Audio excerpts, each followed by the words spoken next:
I was 16 when I went there. I got in at the end of sixth form. My parents, we didn't expect it, I didn't expect it.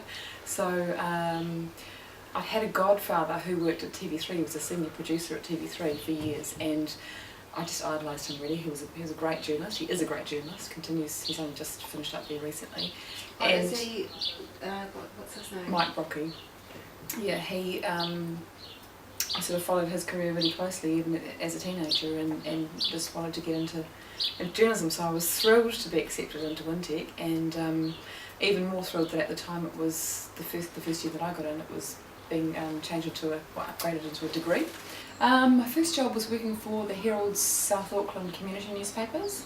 I always went into journalism with an eye on broadcasting, radio or television, but there aren't many jobs in journalism in this country, and any experience is good experience, I think. So I worked for these three weekly newspapers in South Auckland, the Manukau Daily News, Aotearoa Papakura and Monday Times, I think they were called, long gone now. And they were twice weekly, and they just put me in that newsroom environment because it's, different being in any working environment as opposed to what it's like at school. So that set me up for, we didn't have cell phones, we didn't have internet, our computers were very archaic. We used to, if we wanted to find somebody to interview them, we would use telephone books. And one of my first jobs every morning, it still happens to a degree, was to ring pretty much every major police station in the country overnight at sort of 5 or 6 or 7 a.m. in the morning and say, "Morning sir, it's Carly from da da da da.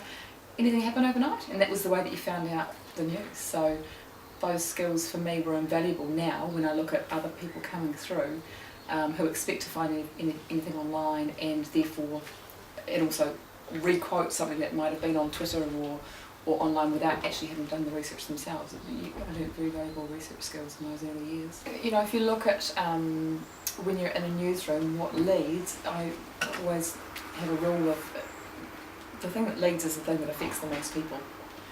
So if it's the Christchurch earthquake, obviously that's a natural lead, but you think, at the moment today there's Huntly job losses. Yesterday 63 people losing their jobs. I mean that's a lot of the working population of Huntly, so that's affecting a lot of people, so that's going to be quite high up in the bulletin, as opposed to April Jones, who's missing in the UK. It affects her family, and it's a big international news story, but locally, Huntly's a bigger story. What advice would you give young and old dogs going out into the job market? Work hard, watch the news, be a consumer of news, understand the news, get life experience, which is particularly pertinent for the younger students. You have to have a passion for news. If broadcast journalism is easy to get into, well, they're completely different skills as well. Voice training and things in broadcast journalism, and in the television world it's particularly competitive.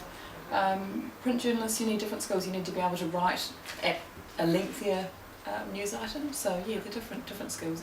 I think you do need to specialise in one or the other, and more often print journalists become broadcast journalists rather than the other way around, because broadcast journalists aren't necessarily adept at writing long stories. There's no harm in specialising as well, and becoming an expert or having a particular interest. Go into it with a general news sort of outlook, but